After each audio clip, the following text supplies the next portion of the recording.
पहले भी बोला था कि केकेआर भले ही पिछले गेम में 116 पे आउट हो गई, वो उनका पहला कोलैप्स नहीं था। एक कोलैप्स उनका आरसीबी के अगेंस्ट ऑलरेडी हो चुका था, भले ही वो शुरू में नहीं हुआ, आखिरी के 10 ओवर में हुआ, पर कोलैप्स तो वो भी था। उसके बावजूद केकेआर को कोई टेंशन लेने की जरूरत नहीं थी, क्योंकि आपके पास वो फायरी बैटिंग लाइनअप है जो किसी भी सिचुएशन से बाउंस बैक कर सकता है। क्योंकि कोई टेक्निकल प्रॉब्लम तो थी नहीं, सिर्फ माइंडसेट का इशू था। आपके पास Rinku Singh, Venkatesh Iyer, Andre Russell, Raghuvanshi, Ajinkya Rahane, opening में क्विंटन डिकॉक, सारे बैटर्स आपके पास है, पूरा बैटिंग लाइनअप आपके पास है। ऐसा तो है नहीं कि किसी भी प्लेयर की कमी थी।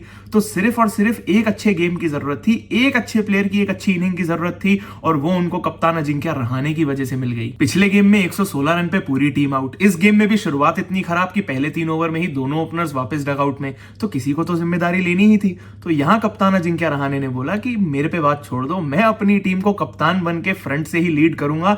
और जिस गेम में आप सोचो कि एसआरएच के इतने सारे 6 हिटर्स, केकेआर का इतना डिस्ट्रक्टिव बैटिंग लाइनअप जिसके नाम मैंने अभी लिए, उस गेम में सबसे ज्यादा सिक्सेस अजिंक्य रहाणे के हैं। 4 छक्के मारे उन्होंने। और पर्सनली मेरे को ऐसा लगता है कि हाँ, एसआरएच के बॉलर्स ने उनको खराब बॉलिंग करी, क्योंकि उनकी स्ट्रेंथ पे बॉलिंग करी।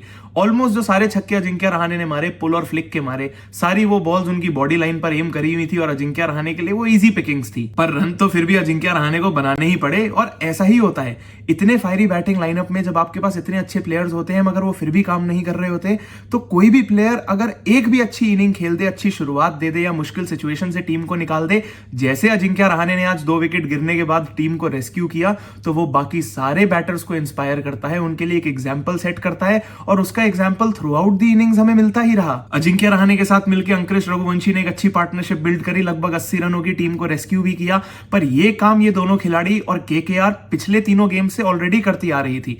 डिफरेंस सारा का सारा वेंकटेश अय्यर और रिंकू सिंह की वजह से आया, क्योंकि केकेआर अपने इसी मिडिल ऑर्डर में लैग कर रही थी। और शायद अब लोगों को वेंकटेश अय्यर से भी थोड़ी तो कम कंप्लेंट्स होंगी। लग रहा होगा कि पैसा वसूल होना शायद शुरू हो रहा है, क्योंकि वेंकटेश अय्यर ने आज अपना दिमाग लगाया और अपनी इनिंग्स को बिल्ड किया। ये नहीं सोचा कि मैं एसआरएच के अगेंस्ट खेल रहा हूं, आते ही बड़े शॉट मारने हैं, बड़ा टारगेट उनके लिए खड़ा करना है। पर अपनी पहली 16 बॉलों में सिर्फ 20 रन बनाए, अपने आप के लिए थोड़ा कॉन्फिडेंस जनरेट किया, बैट से बॉल को लगाया, पर उसके बाद अपनी इनिंग फिनिश करी 29 बॉलों में 60 रन के साथ। और पता है, वेंकटेश अय्यर से भी पहले एक्चुअली रिंकू सिंह ने वो एग्रेसर का रोल ले लिया था, जो हर्षल पटेल को वो चौकों की लहर लगा दी थी। 3 बॉलों में 3 चौके लगाए थे, जिसकी वजह से वेंकटेश अय्यर के अंदर भी वो कॉन्फिडेंस जनरेट हुआ होगा। पर केकेआर फैंस के लिए सबसे अच्छी बात है कि वो विंटेज रिंकू सिंह की वो झलक इस इनिंग में दिखाई दी। जिस तरीके से वो सामने छक्के लगाते थे, अपने आप को और क्रीज को यूज करके चौके और हर तरफ ग्राउंड के बाउंड्रीज लगाते थे। और केकेआर के लिए ये बहुत अच्छी न्यूज है कि एटलीस्ट आपके सबसे महंगे प्लेयर वेंकटेश अय्यर और आपके सबसे पुराने और डिपेंडेबल प्लेयर रिंकू सिंह दोनों के इस गेम में रन आ गए। वहीं दूसरी तरफ एसआरएच के लिए तो चीजें थोड़ी गड़बड़ होती दिखाई दे रही हैं, क्योंकि इस गेम से पहले तक जब टीमें टॉस जीत रही थी, तब भी वो आपको पहले बैटिंग करा रही थी, तो आपके तो फायदे का ही काम हो रहा था। पर गेम आप तब भी हार रहे थे। तो इस गेम में आपने अपने ही जिंक्स और अपने पैटर्न्स को तोड़ने के लिए टॉस जीता और कहा कि नहीं, हम पहले बॉलिंग करेंगे, हम टारगेट चेस करेंगे। पर बॉलिंग तो आपकी स्ट्रेंथ है ही नहीं। और देखा जाए तो इतनी बार तो अब तक आपके बैटर्स ने भी बोर्ड पे 200 रन नहीं लगाए हैं, सिर्फ एक बार लगाए। पर आपके बॉलर्स ऑलरेडी बोर्ड पे 200 रन 2 बार कंसीड कर चुके हैं दूसरी टीम से। एसआरएच की बॉलिंग में ना वो जील की बहुत कमी है। कोई इंस्टेंट विकेट टेकर नहीं है कि जिसके हाथ में आपने बॉल थमाई और वो आते ही विकेट ले ले, जो काम उनके लिए बहुत साल पहले राशिद खान किया करते थे। कि राशिद खान को आपने पावर प्ले के बाद बॉल दी तो आप जानते ही थे कि यार ये बंदा पहली 3 या 4 बॉलों में एक विकेट जरूर निकाल के देगा। पर अब एसआरएच के पास कोई वैसा एकदम ना वो चालाक बॉलर नहीं है जिसके हाथ में बॉल दो और आप जानते हो कि भाई ये तो काम कर देगा। पर ठीक है, कोई बात नहीं, अगर आपके बॉलर्स बोर्ड पे 200 रन भी लगवा रहे हैं तो एटलीस्ट आपने अपनी बैटिंग इतनी हैवी रखी है। अगर आपने अपने बैटर्स में इतना इन्वेस्ट किया है तो उनको तो आप बैक करोगे, वो 200 रन चेस करके दिखाएं। पर चेजिंग तो आपका पिछले साल से भी स्ट्रॉन्ग सूट नहीं है, जब आपने फाइनल भी खेल लिया। तो इस गेम में जब टॉस जीत लिया था तो फिर से पहले बैटिंग करते। जितना कॉन्फिडेंस आप अपने बैटर्स को वापस दोगे, क्योंकि गेम तो आपको वही जिताएंगे, करवाते उनसे पहले बैटिंग, उम्मीद करते कि हाँ Travis head, Abhishek Sharma aggressive start दें, एक फ्रेश पिच पर जल्दी रन बना के दिखाएं और आपकी टीम के लिए बड़े से बड़ा टारगेट सेट करके दें। पर नहीं, आपको तो एक्सपेरिमेंट करना था, पहले बॉलिंग करनी थी। और ठीक है, अगर 200 रन लग भी गए तो एटलीस्ट अब अपने बैटर्स को बोलो ना कि अगर आपने देख लिया है कि पिच कैसी है, थोड़ी ग्रिप कर रही है, टर्न भी हो रही है, तो थोड़ा ठहर के खेल लें।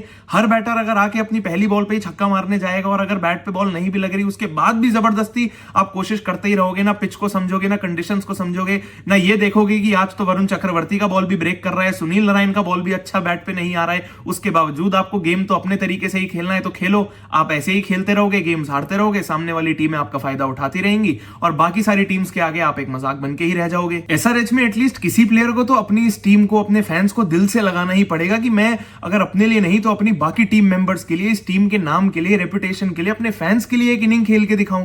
क्योंकि इस टीम में भी वही बात है कि अगर एक भी प्लेयर एक बड़ी इनिंग खेलेगा और उस इंटेंट के साथ खेलेगा जिसके लिए एसआरएच जानी जाती है, तो एटलीस्ट आपके बाकी सारे एग्रेसिव बैटर्स कोई सपोर्टिंग रोल तो निभा पाएंगे। तो किसी ना किसी को तो इस टीम से स्टेप अप करना ही पड़ेगा, भले ही अब वो अभिषेक शर्मा हो, ट्रेविस हेड हो, क्योंकि इन दोनों ओपनर्स के जब रन आते हैं तो बाकी सारे बैटर्स भी थोड़ा और ज्यादा कॉन्फिडेंट फील करते हैं। क्योंकि ये तो अब हम पिछले साल से ही देख रहे हैं कि अगर इन दोनों बैटर्स में से कोई एक भी नहीं या दोनों ही फेल हो जाते हैं तो एसआरएच की टीम भी फेल ही हो जाती है। On the other hand I really hope कि केकेआर किसी तरह अपना विनिंग मोमेंटम आगे कैरी फॉरवर्ड करे, क्योंकि भले ही आप इस टीम के फैन हो या नहीं, किसी भी टीम को सपोर्ट करते हो, इस टीम में बस अजिंक्य रहाणे और रिंकू सिंह के होने की वजह से ना पर्सनली मेरे को बस एक इमोशनल टच फील होता है। आप जरूर बताना आपको भी ऐसा सेम फीलिंग आती है या नहीं। बाकी वीडियो पसंद आई हो तो लाइक जरूर करना, नीचे कमेंट सेक्शन में जरूर बताना कि आपके हिसाब से एसआरएच की टीम का सीन क्या है भाई। बाकी चैनल को सब्सक्राइब जरूर करना, क्योंकि मैं तो ऐसे ही हर गेम के बाद आके आपको कंटेंट देता ही रहूंगा, क्योंकि अभी तो बहुत क्रिकेट और बहुत बातें बाकी हैं।